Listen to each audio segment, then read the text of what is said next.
जय भीम। आप सभी को क्रांतिकारी जय भीम। जय मैं अतुल भीम। देशभ्रतार आज वॉइस ऑफ मानवता चैनल की ओर से हम भारत में बहुजन क्रांतिकारी महिलाओं का इतिहास इस एपिसोड जो शुरू किया गया है, इसके दूसरे एपिसोड पर आ पहुंचे हैं। पहला एपिसोड हमने जब तकरीबन 10 से 15 दिन पहले जब हमने एपिसोड स्टार्ट किया था, तब सिद्धार्थ गौतम बुद्ध, इनकी माता जी और उनकी पत्नी यशोधरा, इनके जीवन चरित्र, इनके संघर्ष, इनके त्याग के बारे में हमने संक्षिप्त में जानकारी दी थी। हमारा जो पैनल था, और आज हमारे इस नए एपिसोड, सेकंड एपिसोड में हम लोग एक नए व्यक्ति के जीवन चरित्र पर आज हम लोग बात करने वाले हैं। तो सबसे पहले मैं हमारे दोनों पैनलिस्ट हमारे दोनों पैनलिस्ट मैडम का स्वागत करता हूँ वॉइस ऑफ मानवता चैनल के इस बहुजन क्रांतिकारी महिलाओं के दूसरे एपिसोड में। आज हमारे पहले गेस्ट है ममता सिद्धार्थ बोदले मैडम। ये इनका एजुकेशन डॉक्टर बाबा साहब अम्बेडकर थॉट, पाली और एमए में हुआ है। ये सोशल वर्कर है, संबोधिनी महिला बहुउद्देशिक संस्था इनके सचिव है, दीक्षा भूमि धम्म महिला परिषद में सह सचिव है, और इस तरीके से अनेक ऑर्गेनाइजेशंस में ये जुड़े हुए हैं, सामाजिक कार्य में जुड़े हुए हैं। इसके साथ साथ शाक्यधीता इन्होंने में जुड़े हैं। मैडम क्या शाक्यधीता। शाक्यधीता। दीक्षा भूमि धम्म महिला परिषद में सह हम्म। सचिव शाक्यतीता, और इसमें भी जुड़े हुए हैं। और हम्म। इनके अलग असंख्य इनके ऑर्गेनाइजेशंस में ये अपने सामाजिक मूवमेंट के लिए काम करते हैं। इसके साथ हम्म। साथ इन्होंने एक मराठी सिनेमा डैड चीयर्स में एक छोटी सी भूमिका भी निभाई थी। और जी। ये नाटक में भी काम करते हैं। इनके फेमस नाटक में नारी शक्ति में इन्होंने जिजाऊ की भूमिका निभाई थी। तो ममता सिद्धार्थ बोदले मैडम जी, आपका धन्यवाद। आप पैनल के लिए तैयार हुए, और आपका स्वागत है वॉइस ऑफ मानवता चैनल की ओर से। सेकंड, हमारे और एक गेस्ट है, लेकिन वो जुड़े हुए नहीं है। वो जैसे भी कनेक्ट होते हैं हम उनसे आप सब हम सब जुड़ हम लोग कनेक्ट हो गए। सेकंड, थर्ड हमारे जो गेस्ट है मैडम तक्षशिला वागधरे मैडम। आपका भी स्वागत है मैडम। खूब साधुवाद। सामाजिक कार्यों में बहुत सालों से जुड़े हुए हैं। इनका सोशल बैकग्राउंड रहा है। ये सामाजिक जो मूवमेंट है फुले अम्बेडकर मिशन को ग्राउंड लेवल पर बड़े बेहतरीन तरीके से काम कर रहे हैं। इनके तरफ से, इनके ज्ञान, इनके मार्गदर्शन से बहुत सारे बच्चे तैयार हुए हैं। उसके साथ साथ इन्होंने फिल्मों में भी अपना एक अहम किरदार निभाया हुआ है। फेमस फिल्म झुंड और नाड़, इसमें जो एक बेहद ही फेमस फिल्म है मराठी और हिंदी की, उनमें इन्होंने एक अहम भूमिका निभाई है। मैडम, आपका भी स्वागत है। बहुत बहुत साधुवाद। हम शुरू करते हैं।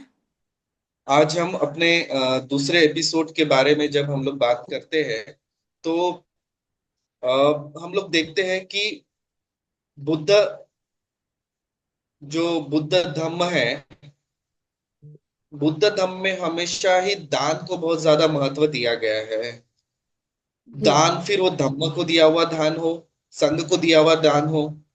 बुद्ध काल में जो दो व्यक्तियों का बहुत ज्यादा ही उल्लेख किया जाता है, उनमें है सबसे अतिशय महत्वपूर्ण, पुरुष में उपासक की ओर, उपासक के तौर में अनाथ पिंडक का उल्लेख किया जाता है।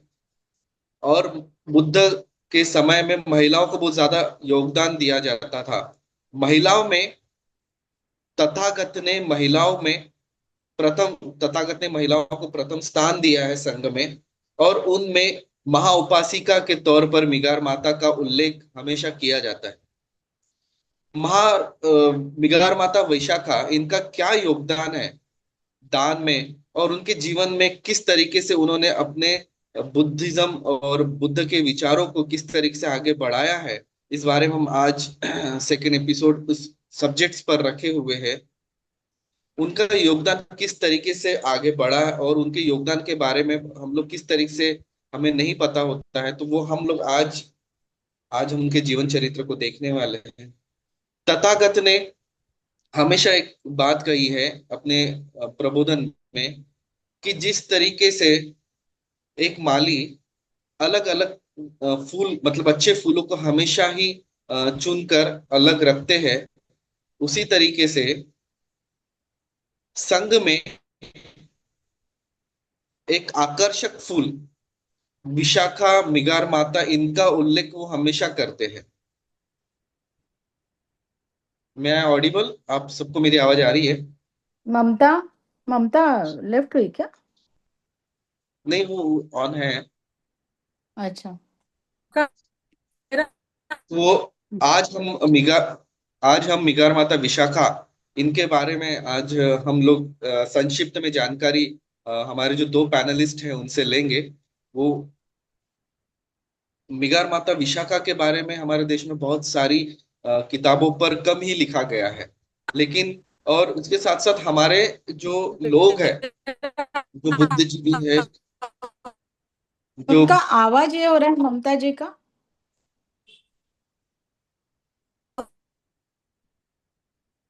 अतुल जी, हाँ हाँ, ममता का आवाज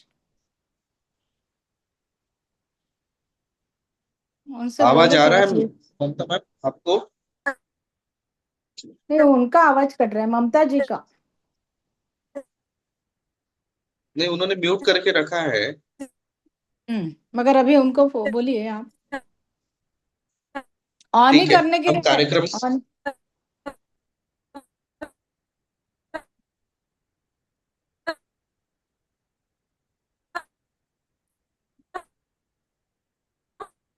ठीक है, हम कार्यक्रम को आगे बढ़ाते हैं।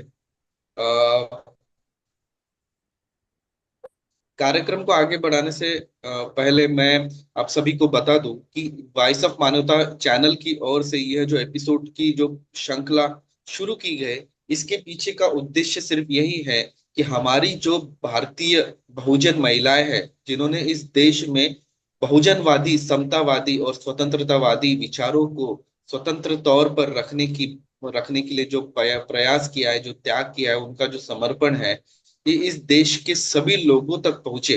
इसलिए ये एपिसोड की श्रृंखला शुरू की गई है। इसमें हमारे सबसे पहले हमने एक एपिसोड शुरू किया गया है, उसमें उसके बाद आज हम दूसरे एपिसोड की ओर आगे बढ़े हैं। I think Mamata madam left हुए हैं,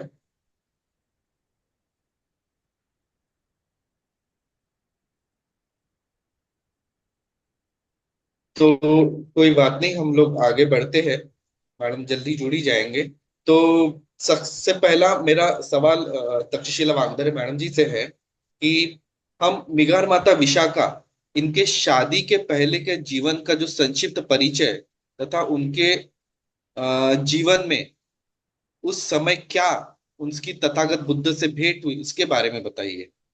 मैं क्वेश्चन रिपीट करूं फिर से, आपको अगर आवाज सुनाई नहीं हुई तो? मगर ममता इस बारे में बोलने वाली थी ना, ममता ने अच्छी तैयारी की थी। हाँ, लेकिन यस। अभी मैडम है नहीं। अच्छा तो हम जय भीम, नमो बुद्धाय, सत जय श्री भीम मैडम। अकाल।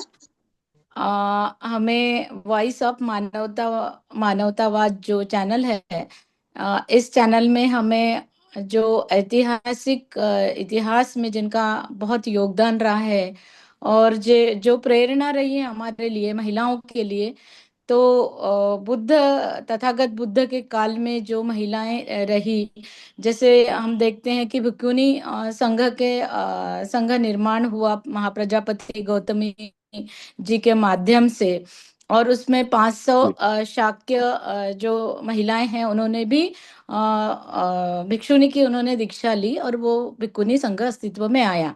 इसके बारे में हम पिछले एपिसोड में हम लोग बात कर चुके हैं, उसमें यशोधरा जी माँ प्रजापति गौतमी इनके बारे में बहुत सारी जानकारी हम दे पाए। अभी हम देखते हैं कि उपासिका में, क्योंकि चार स्तंभ है अरे कि आवाज आवाज ही नहीं आ रहा। आ, आ रहा है क्या आप ममता? हेलो। ममता, हाँ आवाज आ रहा है क्या? ममता, आपका अतुल जी देखिए। ममता ममता, मैडम, आपको आवाज आईफोन। आ रही है? नहीं, कट रहा है आवाज। आप आई थिंक मुझे लगता है कि उन्हें कॉल करके हम आप ममता मैडम का अगर नंबर होगा तो उन्हें कॉल ममता करके का बताइए। फोन, उसको म्यूट मत करो ना, म्यूट मत करो उसको, वहां से चालू करो ना, आप कर सकते हो तो।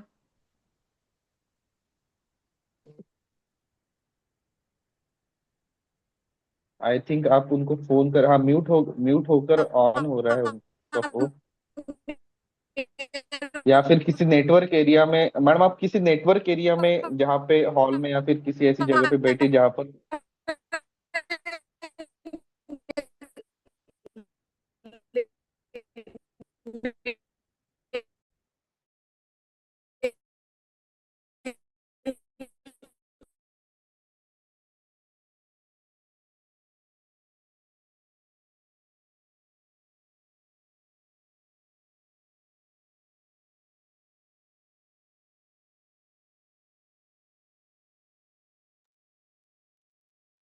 जी क्षमा चाहेंगे दोस्तों, हम हमारे कुछ टेक्निकल प्रॉब्लम की वजह से कुछ समय ये समय कुछ ये हो रहा है, लेकिन हम जल्द ही जुड़ेंगे। आप सभी से अनुरोध है कि आप लोग जुड़े रहिए हमसे। कोई प्रॉब्लम आया है? हाँ, कुछ प्रॉब्लम होगा। ये रिकॉर्डेड हो रहा है पूरा। अरे लेकिन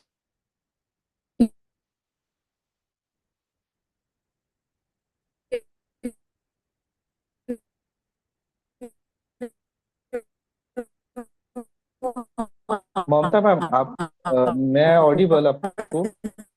आप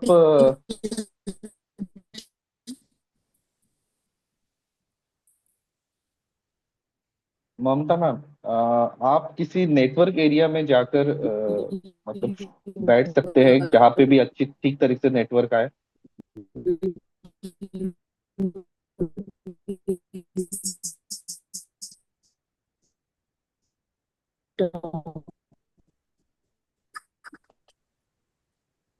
तक्षशिला मैडम, हम आई थिंक आगे बढ़ाते हैं, अगर आप मेरी बात सुन वीडियो सक रहे हो। स्टॉप हो गया। हेलो। वीडियो स्टॉप हो गया, मेरा भी हो हेलो। गया। हाँ, वीडियो क्यों स्टॉप हाँ, हो गया? आप ऑन कीजिए, वहां पे ऑप्शन होगा फोन में। नहीं ना, वो हो नहीं रहा है ना, वीडियो स्टॉप नहीं नहीं हो हो रहा है। रहा। हाँ, नहीं। Done speaking. हेलो। आप लेफ्ट आप लेफ्ट। हेलो।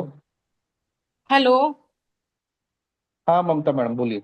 आ रही है आवाज? हाँ हाँ, अभी आ रहा है क्या हमारा आवाज? हाँ हाँ, आपका आवाज आ रहा है। हाँ आपका आवाज आ रहा है, बट आप दिख नहीं रहे हो। आप वीडियो स्टार्ट ऑन कर लीजिए। हाँ।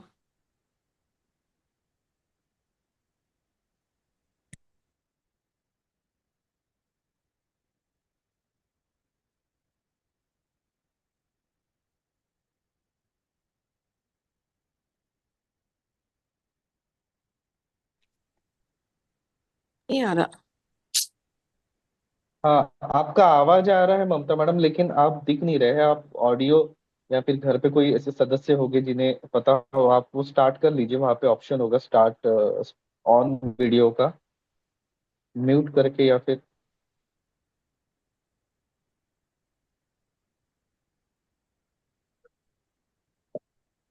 नहीं जम रहा है उनको। नहीं, उनको आवाज आ रही है। अभी आवाज क्लियर थी, लेकिन उनका वो वीडियो स्टॉप। दिख नहीं रहे थे। वीडियो ऑन वो नहीं था उनका। अनम्यूट, म्यूट करने के लिए नहीं बोलना था। उसके कारण थोड़ा प्रॉब्लम, नहीं तो वो तब से तो अच्छे मैंने आवाज भी आ रही थी। माइक म्यूट करने के लिए बोले ना, तब से थोड़ा प्रॉब्लम हो गया। हाँ, लेकिन वो बैकग्राउंड में बहुत ज्यादा आवाज आ रही थी फिर। आई थिंक आ गए हैं मैडम। हेलो। हाँ। हाँ, आ रहा है, आ रहा है। हाँ मैडम, आप बैठ जाइए एक जगह, उससे कैसा वो ये नहीं होगा। अभी। हाँ। अभी वो नेटवर्क एरिया में आ गई ना उधर। हाँ हाँ हाँ, नेटवर्क का ही प्रॉब्लम था, मुझे दिख रहा था कि तुम्हारा नेटवर्क ये हो रहा है। हम्म। ममता, अतुल हम्म। जी ने जो प्रश्न पूछा है कि मिगार माता विशाखा जी हैं, हाँ उनका शादी के पहले का जो ये है, तो मुझे लगता है कि आप थोड़ा उसका वर्णन किए तो ठीक रहेगा कि शादी के पहले की उनकी क्या उसका जो है, तो आप बताइए। जीवन चरित्र जो, मैं हाँ एक्चुअली तो क्वेश्चन रिपीट कर देता हूँ मैडम आपके लिए। हाँ। अ,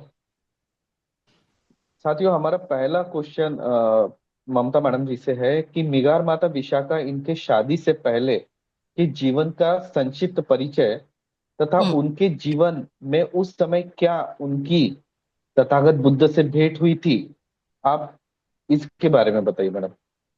हाँ सबको नमो बुद्धाय। जी, नमो विशाखा बुद्धाय। विशाखा माता का जन्म लगभग 472 ईस्वी सन पूर्व में भदरिया नाम के स्थान में हुआ था। और वर्तमान में उसको यानी जो बिहार प्रांत है, तो वहाँ बिहार प्रांत में भागरथ के बाजू में जो भदरिया नाम का नाम से अभी भी जाना जाता है। बुद्ध काल में ये जो भदरिया अंग राष्ट्र करके नगर जाना जाता था तब। और इसका जो एरिया था ये नगर का, तो बिंबिसार राजा के अधीन था।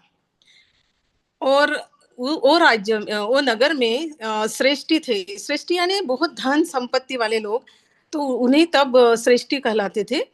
तो विशाखा के जो दादा थे, तो दादा का नाम ये मेंढक था और दादी का नाम चंद्र पद्मा था। और उनके पिताजी का नाम धनंजय और माता का नाम सुमना था। तो ऐसे विपुल संपत्ति धन संपत्ति के घर बहुत ही यानी बल से बहुत ही यानी इससे वो विशाखा वहाँ उनके घर में उनका जन्म हो गया।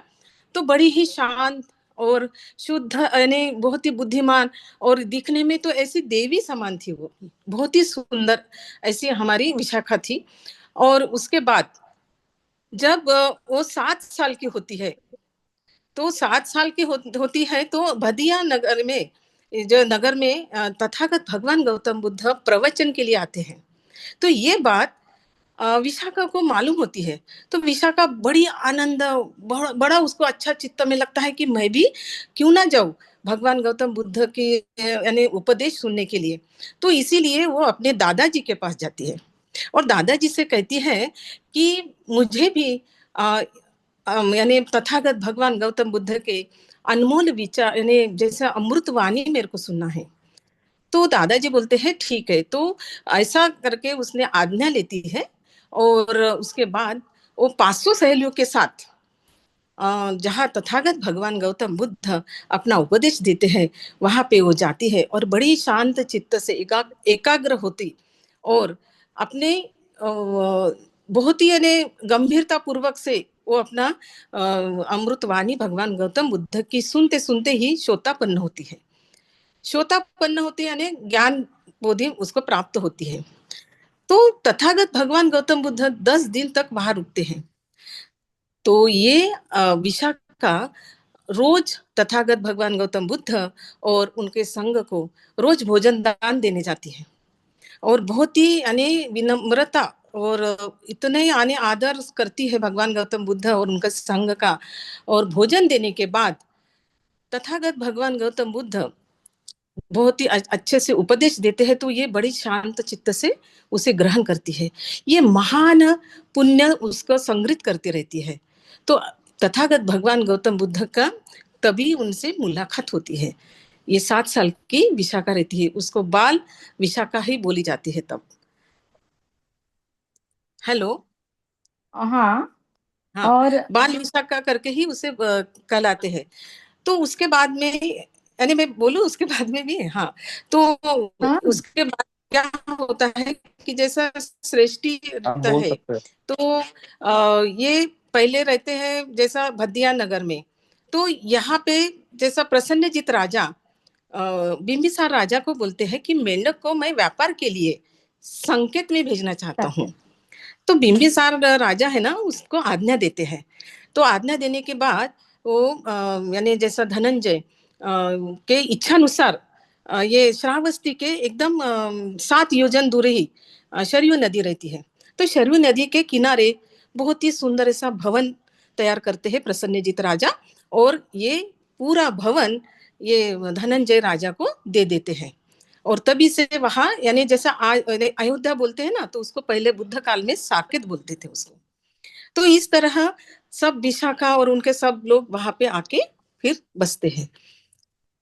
अब इसके आगे ताई बोलेंगी और नहीं तो फिर मैं एक नहीं, मुझे मिगार लगता जैसे। है कि शादी जैसे एक बात ममता की, जब विशाखा 7 साल की थी और भगवान बुद्ध का वहां पर आगमन हुआ और उनकी भेंट हुई, और पहले से ही विशाखा में वो गुण थे, अध्यात्म के प्रति उनकी रुचि थी, और रुचि इसके थी। कारण, हाँ, रुचि थी और बहुत ज्यादा श्रद्धा भी थी। और उनके घर का पारिवारिक वातावरण भी उसी तरह का होगा, ताकि इस गुणी जो बच्ची है उसे माने पहले से ही उनके घर में जो श्रद्धा है, जो उपासना है, या बड़ों के प्रति जो कोई आदर है, तो इस प्रकार के कौटुंबिक वातावरण में वह पली। तो वह जब भगवान बुद्ध से मिली, उन्होंने उसने वंदन किया, और जब वो बैठी वहां पर धम्मदेसना के लिए, तो वह 7 वर्ष के आयु में ही सोतापन्न हो गए। सोतापन्न माने वो धम्म के मार्ग पे जो एक प्रकार आरूढ़ की हो गई। जागरूकता आती है, वो धम्म के मार्ग में वो आरूढ़ हो गई। तो माने पहले ही 7 साल में यदि वो सोतापन्न होती है, तो हम लोग अंदाज लगा सकते हैं कि उसमें श्रद्धा कितनी थी। माने वो बुद्ध धम्म कितनी संघ के होंगी प्रति पहले से। बहुत ज्यादा उसकी श्रद्धा थी। तो मुझे ऐसा लगता है कि उसके साकेत में आने का यह तो क्लियर हो गया मुद्दा, कि किस तरह से वो लोग साकेत में आए भद्दिया से। तो मुझे व्यापार लगता है के लिए कि आगे। उसके हाँ व्यापार के लिए, तो उसके लिए मुझे यह भी कहना है ममता, कि उनकी शादी का कैसा रहा, माने कैसी, कौन से आयु में हाँ उनकी तो शादी हुई। शादी, हाँ तो शादी का उनका ऐसा रहा कि जैसे श्रावस्ती में मिगार थे, वो भी श्रेष्ठी थे, बहुत धनवान थे वो भी। तो उनका लड़का था पुण्यवर्धन। तो वो जैसा, तो शादी की उम्र में आ चुका था, तो पिताजी ने उसके पास गए और बोले कि बेटा अभी तेरी शादी करना है। आप तो नेटवर्क के पुण्यवर्धन बाहर बोले मत कि जाइए ममता जी, आ? आप नेटवर्क के बाहर मत जाइए। नहीं तो जी। पुण्यवर्धन बोले कि मैं शादी अभी नहीं करता हूँ। तो मिगार जी बहुत समझाने लगे कि नहीं, अभी रिश्तेदार क्या बोलेंगे, अपने वंश का ये दिया जलाना चाहिए, वगैरह वगैरह, बहुत सारे उनको ऐसे समझाया। समझाने के बाद वो कुछ मान गए, लेकिन उसने एक अट रखी। वो बोले कि ठीक है पिताजी, मैं शादी के लिए तैयार तो होता हूँ, लेकिन मेरे को 5 गुण लक्षण वाली लड़की के साथ ही शादी करूंगा। तो जिसमें मिगार 5 जी गुण हो। बोले, तो 5 गुण संपन्न वाली लड़की के साथ ही मैं शादी करूंगा। तो मिगार जी बोले कौन से 5 गुण? तो पहला उन्होंने बोला है कि जैसे बाल बहुत लंबे होना, घने सुंदर। उसके बाद में उन्होंने बोला दूसरा नंबर, उसके दांत जो है जैसे मोती समान होना। तीसरा है उसका आवाज सुमधुर मधुर होना एकदम। उसके बाद में वो चौथा है उसकी स्किन जो है ऐसी सोने के समान चमकना चाहिए। और पांचवा है कि वो 10 बच्चों का जन्म देने के बाद में भी वो 16 साल की दिखने को होना। ऐसा उसने अपने पिताजी को बोला। तो पिताजी थोड़ा चिंतित हो गए। ठीक है बोले, मैं ये 5 गुण संपन्न वाली लड़की ढूंढ देता हूँ। ठीक है पिताजी।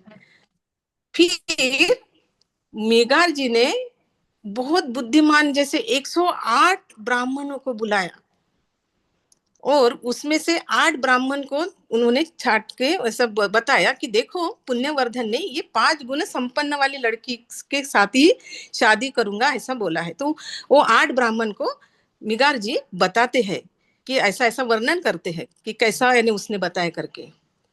फिर वो ब्राह्मण के हाथ में बहुत ही सुंदर ऐसा एक हार देते हैं कि देखो जैसे ये 5 गुण संपन्न जो लड़की मिलेंगी, जो भी कुछ लड़की होंगी वो, तो उसको ये हार उपहार देना।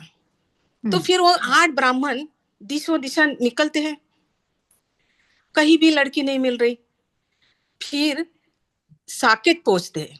तो साकेत में ना ऐसा चहल पहल रहती है बहुत। उस दिन इतना चहल पहल, ये सब लोग बोलते क्या है आज। तो उनका कुछ पारंपरिक एक उत्सव रहता है। वो उत्सव में जैसे तरुण, जैसे ये यौन लड़कियां उस दिन नदी में जाके स्नान करते हैं। तो ये सब लोग ऐसा बहुत चहल पहल रहती है, उन लोग देखते रहते हैं। तो उधर से ना विशाखा अपने 500 सखियों के साथ आती है। तो उसकी चाल इतनी सुंदर, वो बात करती है तो उसका इतना मधुर आवाज, उसकी स्किन जैसा है ना, जैसा बहुत ही ऐसा चमक रही है। सोने के तो जैसे। ये हाँ, सोने की जैसी। और ये ऐसा सब वो देख रहे, तो सब उन्होंने बोले कि नहीं, ये ही हो सकती है पुण्यवर्धन की यानी बीबी। ऐसा उन्होंने फिर मन में ये किया। तो गए उसके पास। उसके पास जाने के बाद में, देवी आपका नाम क्या है? तो पूछे तो वो बात बताई, मैं विशाखा, धनंजय की बेटी। तो फिर बोले कि हम भी श्रावस्ती से, मिगार से यहाँ से आए हैं, उनका पुत्र है शादी का। तो फिर वो भी मिगार को पहचानती होंगी शायद, तो उसने भी वो हार फिर अपनाया, उन्होंने हार दिया, क्योंकि वो वैसी जैसी 5 गुण संपन्नी वो विशाखा थी। फिर ये ब्राह्मण, 8 भी ब्राह्मण गए, फिर श्रावस्ती गए। तो श्रावस्ती जाने के बाद मिगार जी से मिले और मिगार जी को बोले कि देखो, हमें धनंजय की एक लड़की विशाखा, बिल्कुल 5 गुण संपन्न ऐसी लड़की है धनंजय की, तो ऐसी है लड़की। तो फिर धनंजय के साथ मिगार जी बात करते और ये शादी पक्की होती है। शादी पक्की होने के बाद ये बड़ी धूमधाम से मनाते हैं, बहुत यानी तैयारियां शुरू करते हैं धनंजय जी अपनी बेटी की शादी है करके। और एक हार बनवाने देते हैं। देखो, एक हार, उस जमाने में वो हार को बनाने को ही 4 महीने लगते बोलते। और वो हार का भी बहुत ही बड़ी एक कहानी है ताई। तो वो हार यानी उसको, वो हार को बोलते हैं महालता हार। तो ये शादी फिर हो, यानी धनंजय अपने बेटी की शादी बड़ी धूमधाम से फिर मिगार के लड़का पुण्यवर्धन के साथ करते हैं। तो फिर आप अभी अभी सामने तो फिर जैसा विदाई होती है, तो पिताजी उस जमाने में बहुत ही सुंदर उसको उपदेश करते हैं विशाखा को। तो ये उपदेश शायद आप बताएंगी, ऐसा मेरे को लगता है। जी बिल्कुल, धन्यवाद मैडम। हाँ, आप धन्यवाद। आपने बहुत ही मतलब कम शब्दों में, डिटेल्स में निगार माता विशाखा जी के बारे में बताया।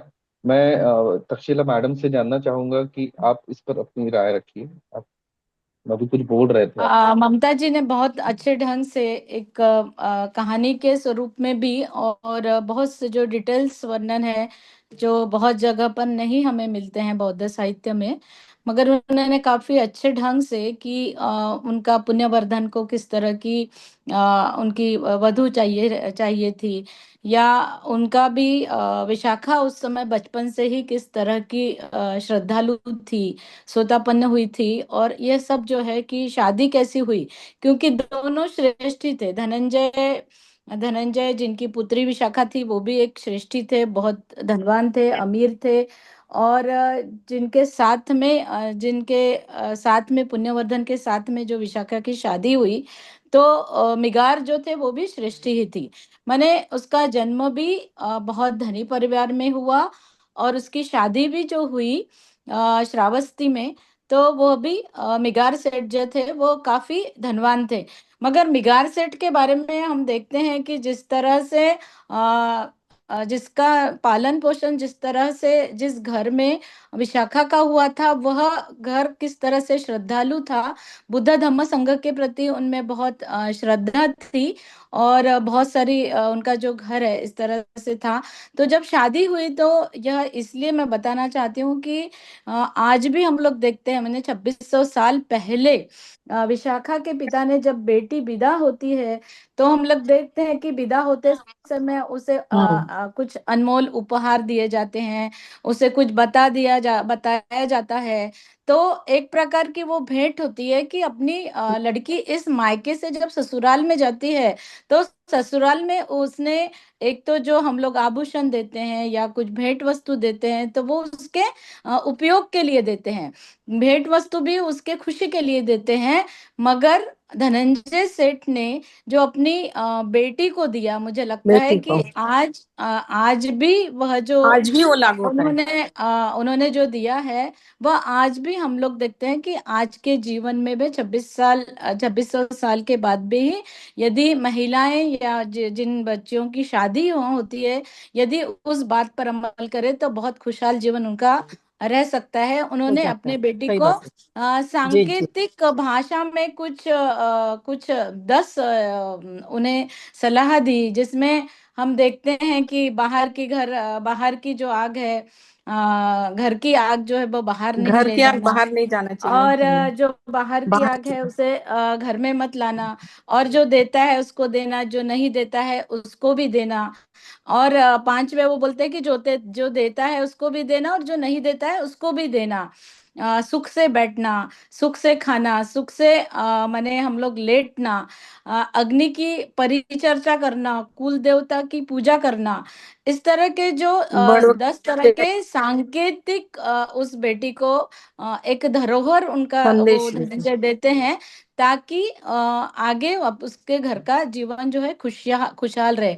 हम लोग देखते हैं कि जो बौद्ध साहित्य में, त्रिपिटक में, और जिसमें विशाखा का वर्णन आता है कि विशाखा ससुराल जाने के बाद में देखती है कि उनके घर में बुद्ध धम्म संघ के प्रति कोई श्रद्धा नहीं है।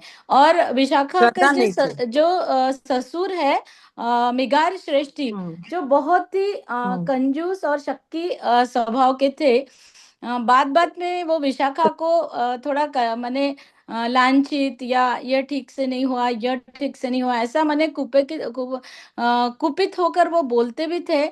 हम देखते हैं कि नौबत यहाँ तक आई थी कि उन्होंने नौकरों को बोला था कि इस घर से भी बाहर निकालो। उसका भी एक कारण है। जैसे हम देखते हैं कि विशाखा पंडिता है, चतुर है, मेधाविनी है, और विशाखा अपनी उसकी बहुत ज्यादा सूझबूझ, ऐसी इस तरह की वो मायके से ही आती है, उसे जो गुण मिलते हैं, तो उसे वह अपनी सूझबूझ से इन सब बातों पर वो विजय भी पाती है।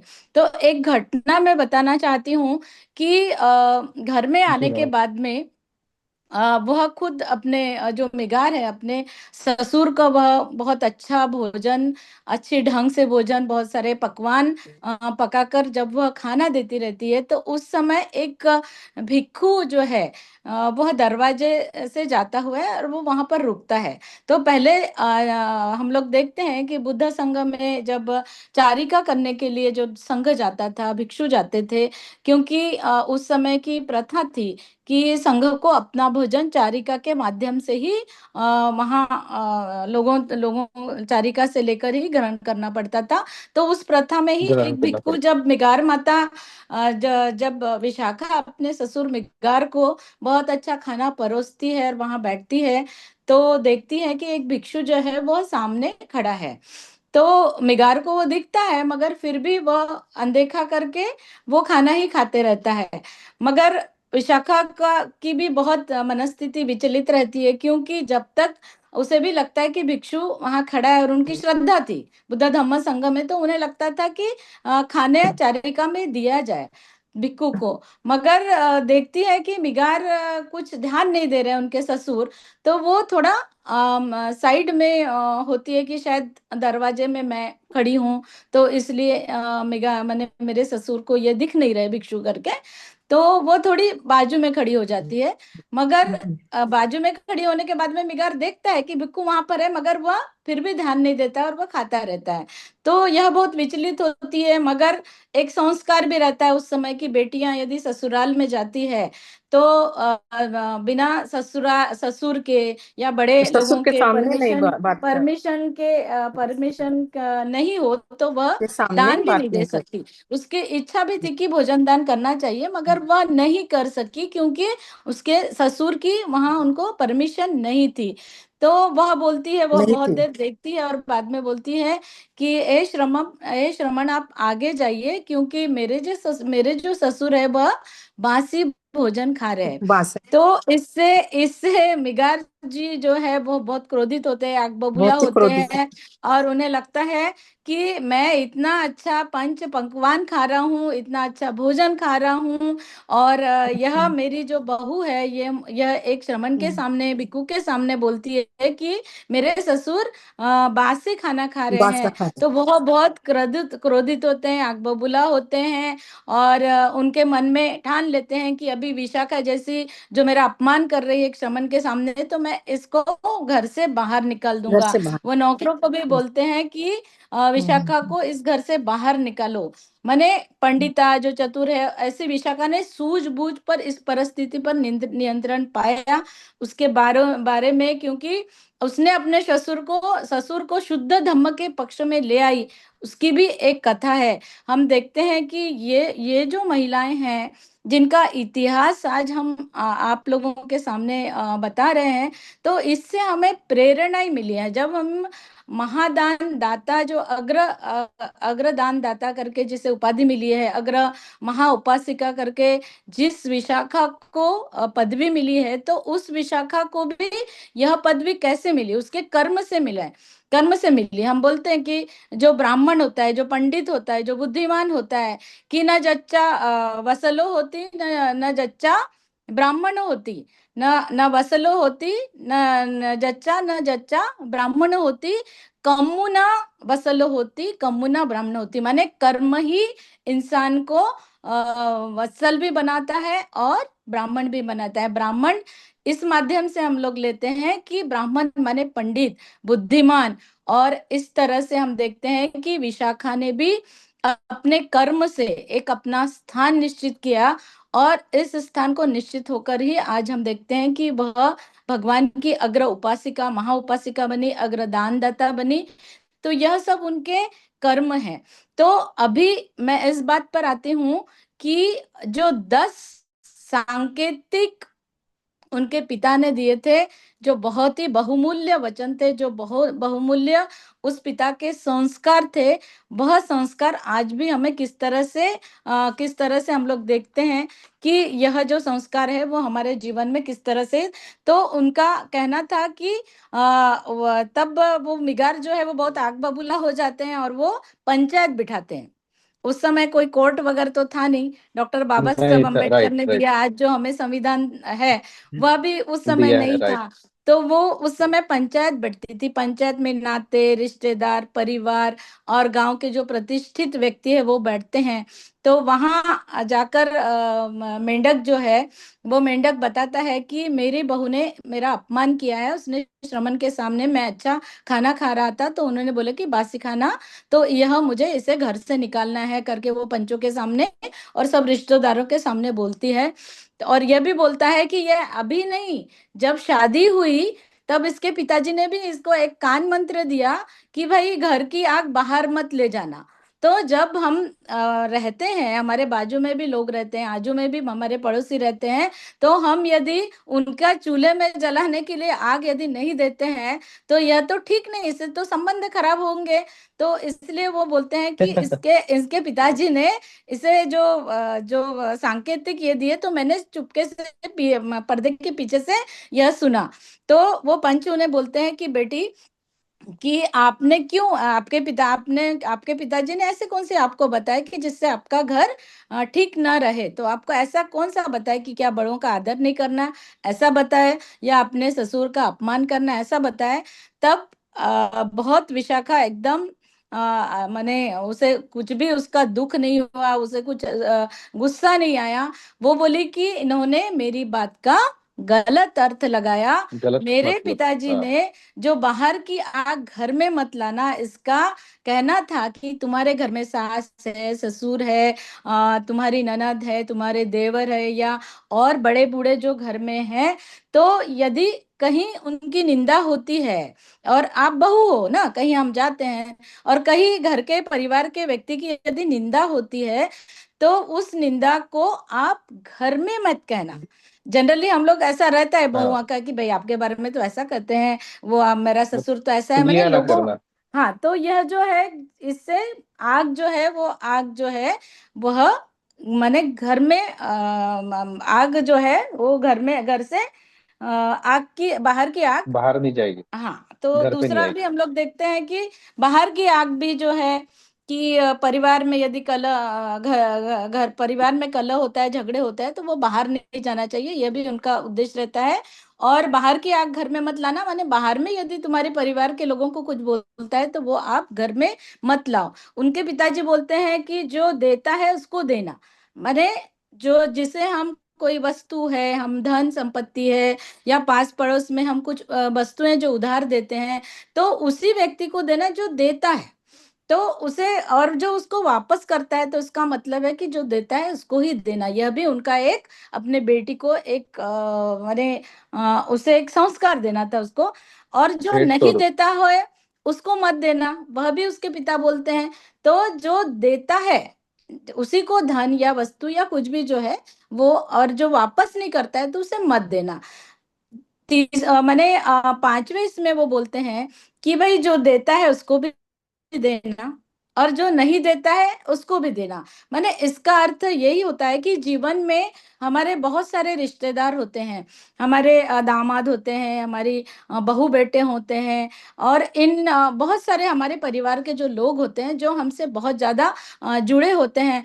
तो इसका अर्थ है कि यदि उन परिवार को हम मदद करते हैं, या कुछ धन देते हैं, या कुछ वस्तु देते हैं, तो वो हमारे एक परिवार के ही व्यक्ति रहते हैं। तो उनको, ऐसे लोगों को हम, जो मैंने देता है उसको भी देना, यदि वो वापस कर सकते हो तो ठीक है, मगर उसे भी देना, और जो नहीं देता है उसे भी देना। माने खुद की हम जिम्मेदारी समझना, यह भी उनको, माने बेटी को एक अच्छा बताते हैं वो। और वो बोलते हैं कि सुख से बैठना। अब सुख से बैठना अपने बेटी को जो सांकेतिक तौर से वो समझाते हैं तो कि हाँ, घर में ऐसी जगह पे सबको बैठना जहाँ पे सास ससुर बुजुर्ग भिक्षु श्रमण साधु, जिनके यदि घर में आते हैं, तो यदि सामने के द्वार से आते हैं, तो हम यदि वहां पर बैठे हैं, तो सुखपूर्वक बैठे हैं समझो वहां पर, तो हमें हड़बड़ा कर उठना पड़ता है। तो वो यह भी एक सांकेतिक अपने बच्ची बेटी को बताते हैं कि माने घर में भी आप अच्छी ऐसी जगह पे बैठना कि ताकि हमें हड़बड़ाहट में उठना ना पड़े। दूसरा वो बताते हैं कि सुख से खाना। अभी देखिए आप, माने वो सुख से खाना भी किस तरह से बताते हैं कि यदि घर में सभी बड़े बुजुर्ग हैं, अपने हमारे सास ससुर है, हमारे देवर है, उन लोग सभी लोगों का उनको खाना पहले होने के देना है। बाद में उनको आप अच्छे से परोस कर उन्हें खाना खिलाने के बाद में, जो तुम्हारे घर में पालतू जानवर है, देखिए, तो पालतू जानवर को भी आप खाना खिला के, हाँ, जब सबको खिला चुके, तब सुखपूर्वक आप खाना खाना। यह भी अपने बेटी को वो नसीहत देते हैं। फिर बाद में हम देखते हैं कि 8वां जो उनका सांकेतिक वचन था कि सुख से लेटना, माने परिवार के सभी का खाना हो जाए, घर के जो दरवाजे हैं बंद कर दिए जाए, घर में जो तिजोरी है उसे भी हम बंद करके, और सब जांच ले कि सब ठीक है ना, अभी किसी को मेरी आवश्यकता तो नहीं, कभी पानी तो नहीं लगता है, या मेरे घर का जो धन संपत्ति है उसके सामने का किवाड़ जो है बंद है। तो इसी यह सब जांच कर माने आप सुखपूर्वक लेटना, इस तरह भी हम सुरक्षा देखते हैं। सुरक्षित है। रक्षा करना है, तो यह भी हम देखते हैं कि इस तरह से उन्होंने अपनी बेटी को ये दिया। उन्होंने कुल देवता के बारे में भी बताया है कि अपने कुल देवता को उन्होंने या जो अग्नि है, वो अग्नि के बारे में भी उन्होंने जो 9वां ये किया है। तो अग्नि का एक कारण ऐसा है कि जो आग है, आग से आप ऐसा नहीं कि आप यदि खाना बना रहे हो, आग जल रही है तो उसमें हम हाथ डाल देंगे क्या, नहीं। तो उससे हम थोड़ा दूर दूर भी रहना है। तो अपनी बेटी को ये भी समझाया है कि उसमें आग से भी हम लोग दूर रहना चाहिए। और अपने कुल सावधानी देवता, बरतें। हाँ, कुल देवता मीन्स उनका कहना ऐसा था कि उनकी सोच ऐसी थी, और विशाखा का भी सोच ऐसी थी कि हमारे बड़े बुजुर्ग जो है, हमारे सास ससुर जो है, जो सास ससुर के भी माता पिता जो है, तो ऐसे जो बुजुर्ग लोग हैं उनका वंदन करना, उनका सम्मान करना, उनके प्रति श्रद्धा रखना, उन्हें उन्हें उनको वंदन करना। तो इस तरह से वो कुल देवता के समान उनको हम मानना, यह उनको उन्होंने सांकेतिक तौर पे जो 10 वचन है वो अपने बेटी को समझाए। मगर मिगार ने जब यह पंचायत ने सुना तो उन्होंने बहुत बहुत उनका साधुवाद किया। और उन्हें भी लगा कि मेरी जो बहू है यह कितना अच्छा सोचती है, और उसके घर के माने धनंजय जी ने अपने बेटी को कितने अच्छे संस्कार दिए ताकि वो अपने घर में सभी के लोगों के साथ में ठीक ढंग से रहे, उनकी सेवा करे, उनका आदर करे। और रहते हुए मैं बहू हूँ, और बहू और बेटी समझकर इस घर को समझे, इस तरह से जो सांकेतिक ये दिए। तो मुझे ऐसा लगता है अतुल जी कि यह जो 10 सांकेतिक वचन है वह आज भी यदि हमारी बेटियों को, हमारे बहुओं को हम देते हैं तो मुझे लगता है कि उनकी जिंदगी जरूर खुशहाल होंगी और वह जिंदगी में बहुत आगे बढ़ेंगी, ऐसा मुझे लगता है। हम लोग जी देखते हैं कि शुक्रिया इसके मैडम। बाद में भी अभी मेंढक जी जो है वो बहुत खुश तो होते हैं पंचायत में कि मेरी बहू बहुत समझदार है, बहुत चतुर है, पंडिता है। और उसने अपने सूझबूझ से विरोधी स्वभाव वाले जो ससुर है उनको भी, मिगार को भी निहाल कर दिया, ये हम देखते हैं। फिर भी उन्हें लगता है कि यह सब तो ठीक है, इसके पिताजी ने तो कुछ ऐसा गलत नहीं बताया, बहुत अच्छे संस्कार दिए, मगर वो भिक्खु के सामने मेरा अपमान क्यों किया। यह उनका एक प्रश्न और पंचायत के सामने रहता है कि भाई मेरा अपमान क्यों किया भिक्खू के सामने, मैं तो अच्छा ताजा भोजन खा रहा था, अच्छा भोजन खा रहा था। तो उस पर जो पंचायत के बुजुर्ग है वो उनसे बोलते हैं कि बेटी तुम्हें तो बहुत अच्छे संस्कार है, तुम्हें तो तुम्हारे घर से बहुत अच्छे संस्कार मिले हैं, फिर तुमने ऐसा क्यों कहा। तो उस पर विशाखा फिर से कहते हैं कि इस बारे में भी आपकी गलत धारणा दिख रही है, मैंने इसलिए बताया यह क्योंकि मेरे जो ससुर है वो बहुत अमीर है, अमीर है, उनके पास में बहुत ज्यादा संपत्ति है, सभी प्रकार का ऐशो आराम है, वह सभी तरह का अच्छा भोजन कर सकते हैं, उनका मान सम्मान है। तो यह जो मिला है मेरे ससुर को, मिगार जी को, यह सब अच्छे कर्म के कारण ही मिलता है जब हम श्रद्धा रहती है, में हम अच्छा दान देते हैं, तो तभी हमें यह मिल पाती है। तो जरूर मेरे ससुर ने पूर्व समय में ऐसे कोई अच्छे कर्म किए होंगे ताकि उन्हें यह जो अच्छी जो स्थिति है, अच्छा मान सम्मान है और अच्छा भोजन वह कर पा रहे हैं। तो वह बताती है पंच को कि मैंने इस भावना से बोला कि आज आज तो मेरे ससुर कुछ दान नहीं कर रहे हैं, कुछ पुण्य नहीं कर रहे हैं, मगर आज जो इन्हें मिला है वैभव, वह सब कुछ पिछले इसका जो उनका अच्छा पुण्य कर्म होगा इसके कारण मिला है, इसीलिए मैंने उसे बासी भोजन कहा। तो पंचायत और मेंढक बहुत ज्यादा खुश हुए और उनका जो अज्ञान था वो छटा, वो निहाल हो गया, उनका अंधकार जो था उस समय वो उसमें से बोधि जागी। तो उनका चित्त जो है वो विशाखा के प्रति बहुत कृतज्ञता से भर उठा, और वो बोले कि अंधकार से मैं अभी निकल कर इस बुद्ध धम्म के धम्म पद पर जो लाने वाली है वह मेरी बहू है। और मुझे उसने अंधकार में से निकाला है, इसलिए उन्होंने कहा कि तू मेरी माता है, उसे मातृगाम संबोधित किया, मिगार जी जो उनके ससुर थे। और हम देखते हैं कि मिगार ने पुत्रवधू विशाखा के प्रति बहुत कृतज्ञता व्यक्त करते हुए भगवान से कहा, भगवान से उन्होंने याचना की कि मेरी पुत्रवधू के कारण मुझे ज्ञानवर्धक धम्म मिला। और वो बहुत कृतज्ञ हुआ क्योंकि उन्हें यह सब ज्ञान जो है उन्होंने जब सुना तो, और उन्हें लगा कि मेरी जो बहू है ने उसने मेरा अपमान नहीं तो मुझे एक ज्ञान के पूर्वक मुझे धम्म के प्रति, संघ के प्रति सम्मान करने की एक प्रेरणा दी है। और वह मेरे मंगल और कल्याण का कारण बने, ऐसे वो भगवंत को बोलते हैं और उसे और मातृ स्थान पर मिगार रखते हैं। तब माता से स्थान उसे मिगार माता यह मिगार उपाधि माता दी कहना जाती है। है। जी शुक्रिया आप दोनों का, जिन्होंने एकदम बहुत ही ज्यादा संक्षिप्त में मिगार माता इनके बारे में जानकारी दी। आई थिंक मुझे लगता है कि मेरा सेकंड क्वेश्चन, मेरा थर्ड क्वेश्चन, और ये दोनों हम्म, ही आप लोगों ने कवर किए। जो मैं पूछना चाहता था, जो कि मिगार माता विशाखा के पिता ने शादी में परिवार की खुशहाली किस तरीके से रहे, इस पर उन्हें क्या हम्म, अमूल्य भेंट दी, इस तरीके ये जो हाँ क्वेश्चन था ये भी आपने कवर हाँ, किया। वो उसके कवर साथ हो गया। वो कवर उसके हो साथ गया। उन्होंने, उसके साथ हाँ, साथ मिगार माता क्यों कहा जाता वह भी उसमें आया कि वो वो भी मातृगाम एक था। कम समय में, हाँ, वो भी हाँ। एक मिगार माता क्यों कहा जाता है ये भी कवर हो गया। साथ ही उम्र के हम्म 16वें साल में जब मिगार माता विशाखा से शादी की बात चली, तो मिगार माता ने हम्म श्रावस्ती छोड़कर हम्म साकेत की ओर जाने का निर्णय क्यों लिया, यह भी कवर हो गया। हम्म तो ये जो तीन क्वेश्चंस थे, आपने आई थिंक मुझे जो हम्म। पूछना था वो आप लोगों ने संक्षिप्त में इसके बारे में डिटेल्स दी। तो उसके हम्म। लिए आप दोनों का धन्यवाद। मेरा इसी से ये जुड़ा हुआ एक और एक और एक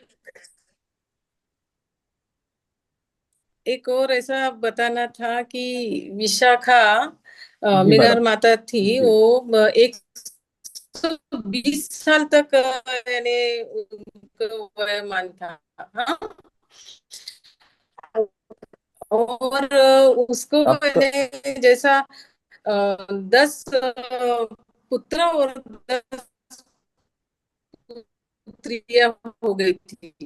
20 जी जी लोग यानी उनको यानी बेटा बेटी थे, तो भी वो 16 साल की दिखती थी बोलो। हाँ, ये बहुत विशेष है उनके लिए। ओके। ये विशाखा जो है ये 16 साल की दिखती थी तब, यानी, और उसके जो पोता पोती सब मिला के 8,004 लोग यानी यानी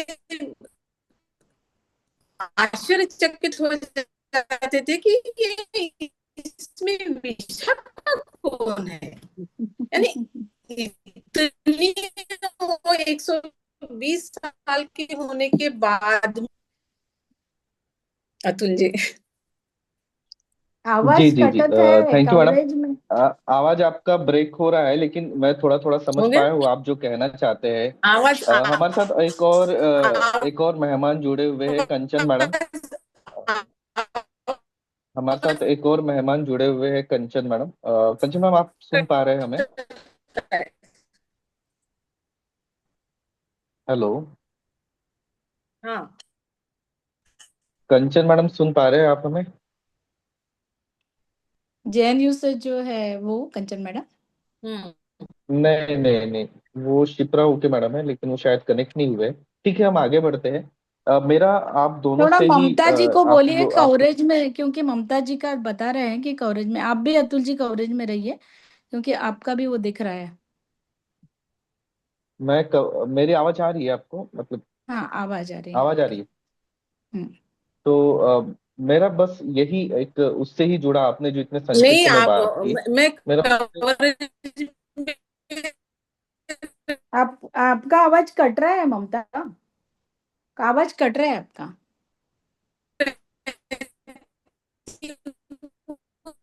ममता मैम, आप पहले जिस स्थान में थे, जहां से आप बात कर रहे थे, आई थिंक वहीं पे आपका नेटवर्क बेहतरीन आ रहा था।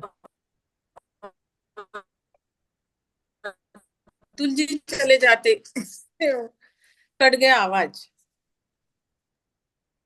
अच्छा, ओके हाँ भाई, और हाँ हाँ, मेरी ठीक है। मैं कार्यक्रम को आगे बढ़ाते हुए ठीक है। आप दोनों ने जो इतना संक्षिप्त, हाँ, हाँ अभी हाँ हाँ आता मैडम, है। आवाज आ रही है आपकी? हाँ, बोलिए हाँ, बोलिए बोलिए तो ममता मेरा जी। आप दोनों से, हम्म बोलिए बोलिए अतुल जी। हाँ, तो आप दोनों ने जितने संक्षिप्त हाँ, में हमें बोलिए। जो जानकारी दी मिगार माता जी के बारे में, तो उस हम्म पर मुझे ऐसा लगता है कि उम्र के 7वें साल में जब एक परिवार का अपनी बेटी हम्म को बुद्ध के शरण में, उनके साथ में उनकी शरण में देना, ये बहुत हम्म। बड़ी बात होती है। और उम्र के 7वें साल में एक एक विचारधारा सत्ता। बुद्ध के प्रति एक हम्म। लाना, ये भी एक बहुत ही बहुत तत्ववादी बढ़िया। विचारधारा होती है। तो हम्म इसमें मुझे ऐसा लगता है कि इसमें सबसे ज्यादा बड़ी भूमिका परिवार की होती है कि हम हमेशा बिल्कुल। सोचते हैं कि परिवार में अगर एक बुद्ध मतलब एक सम्यक चीजें, एक मैत्री भावना अगर ये रहती है, वो खुशहाली वाला माहौल अगर घर पे रहता है, तो हर हम्म व्यक्ति हमेशा ही खुशहाल रहता है और वो नई चीजें सीखने के लिए और नए विश्व को जानने के लिए हमेशा ही क्या कहते हैं, जल्दी तत्पर रहता है, क्योंकि उसी के माध्यम से वो नए नए चीजें सीखने के लिए और नए चीजों को अपने अनुभव लेने के लिए इसके लिए तैयार रहता है। तो ये परिवार का बहुत ज्यादा बड़ा रोल रहता है। सेकंड चीज की जो मिगार माता के जो ससुर थे, मिगार माता के जो पिता थे, उन्होंने जो अमूल्य भेंट जो संस्कार उन्हें जो दिए, उस वजह हम्म से उनमें जो उनकी जो ओवरऑल जो मतलब हम कम शब्दों में कहें तो सम्यक विचार, सम्यक हम्म मैत्री और मैत्री सम्यक भावना एक वाचा। दूसरों के प्रति कभी, हाँ सम्यक वाचा, ये जो बुद्ध के जो विचार थे, यही कम मतलब डिटेल्स में उन्होंने मिगार माता अपनी अपनी बेटी बेटी को को उन्होंने दी। दिए दिए। तो ये जो मतलब अमूल्य जो भेंट है, ये बुद्ध के विचारों से ही हमें मिलती है। और मैडम ने जिस तरीके से कहा कि वो 120 साल आई थिंक वो जीवित रहे, तब भी वो हम्म कम ही एज के लग रहे थे। और हाँ जब वो 10 पुत्रों को जन्म दिए, तब भी वो उम्र के 18 साल जैसे ही दिखते थे।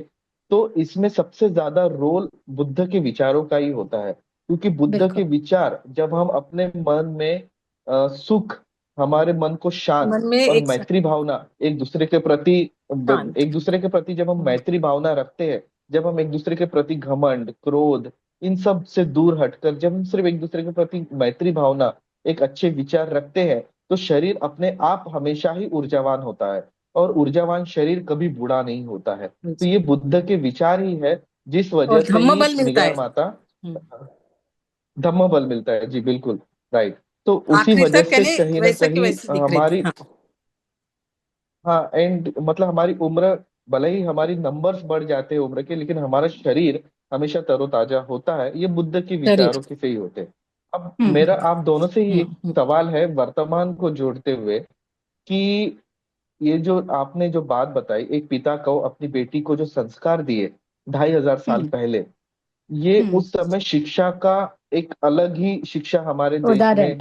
हाँ। हमारे विश्व में थी। तो ये उदाहरण के तौर पे बहुत ज्यादा महिलाओं ने, लड़कियों ने सीखना चाहिए। लेकिन आज हम जब देखते हैं तो महिलाएं महिलाएं इस चीज को, मतलब हम कहते हैं ना कि समानता, इक्विलिटी, मतलब एक हम्म पुरुष को जो अधिकार है, वो पुरुष, वो महिला को भी अधिकार है। अगर एक पुरुष बाहर जॉब कर सकता है, तो महिलाएं भी जॉब कर सकती है। तो ये हम्म जो इक्विलिटी वाली जो भावना है आज महिलाओं में जागृत हुई है, तो क्या आज की जो इक्विलिटी है और 2,500 साल पुराने जो संस्कार है, तो क्या वो 2,500 पुराने संस्कार आज की महिलाओं ने इक्विलिटी के हिसाब से क्या सही मायने में समझ पाए हैं? आज की महिलाएं क्या इक्विलिटी को जो सही मायने में उदाहरण के तौर, मतलब उदाहरण नहीं लेकिन सही मायने में अपने जीवन के आचरण में ले पाई है? क्या इक्विलिटी का उन्होंने सही मतलब समझ पाया है? चाहे फिर ये मेरा एक क्वेश्चन मतलब बेटी के लिए भी है, बहू के लिए भी, कि क्या वो उस तरीके से आज अपने जीवन चरित्र को आचरण में उस तरीके से ला पा रहे हैं? आज की महिला किस तरह से सोचती है, ये मेरा आप दोनों से सवाल है। इक्विलिटी को किस तरह से समझ पाए हैं? नहीं, ऐसा है कि बुद्ध काल में हम देखते हैं कि महिलाओं की आध्यात्म प्रगति बहुत हुई थी। और उसका एक उदाहरण हम जैसे मेकार माता विशाखा जी को देखते हैं।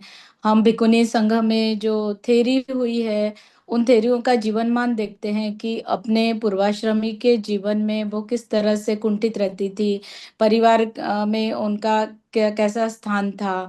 तो कैसा इस तरह का स्थान हम था। देखते हैं कि वो पूर्वाश्रमी के जीवन से जब वो संघ में आती है, वो भिक्षुनी संघ में आती है, तो अध्यात्म में वो किस तरह से उसका विकास करती है, यह हमने थेरी गाथा में जो बहुत सारी थेरियों के उदाहरण हमने देखे हैं।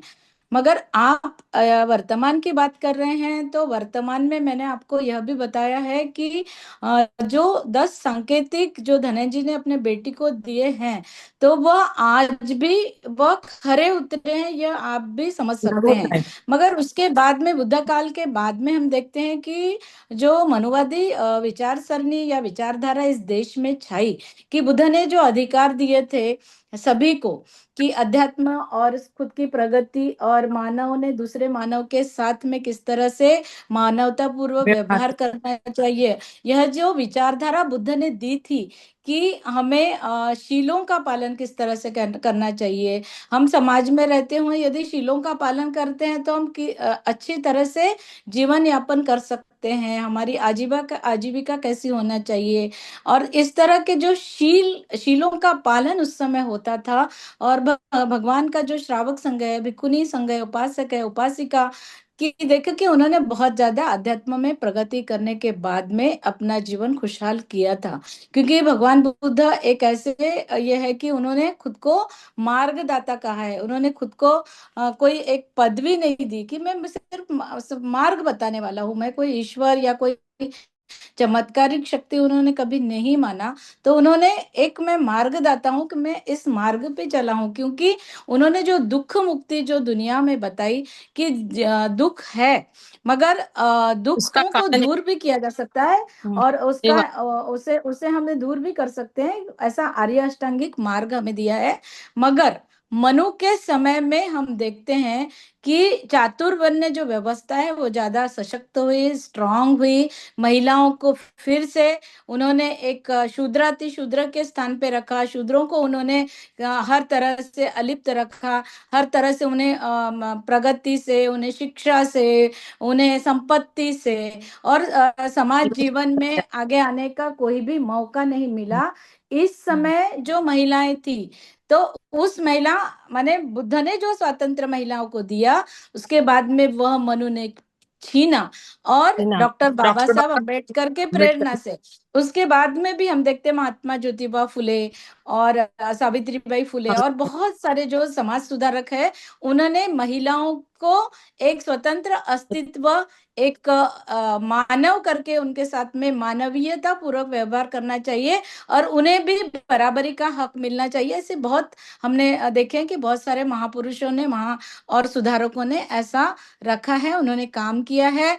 अंतरराष्ट्रीय स्तर पर भी हम देखते हैं कि महिलाओं को अपने हक के लिए उन्हें वोट चाहिए। उन्हें काम के जो काम करते हैं, फैक्ट्री में काम करते हैं, जहाँ काम की जगहों पर हम देखते हैं कि उन्हें सुरक्षा नहीं मिलती है, उन्हें बहुत सारे घंटे काम करना पड़ता है। तो वो जो काम के जो घंटे हैं वो कम होना चाहिए, उन्हें सहूलियत मिलना चाहिए, उन्हें वोट का अधिकार मिलना चाहिए, उन्हें मतदान करने का अधिकार मिलना चाहिए। इसके लिए बहुत लोग रास्ते पे आए। अभी अभी जो महिला दिवस हुआ है, हम देखते हैं कि महिला दिवस भी महिलाओं ने बहुत की मैं स्वतंत्र हूँ।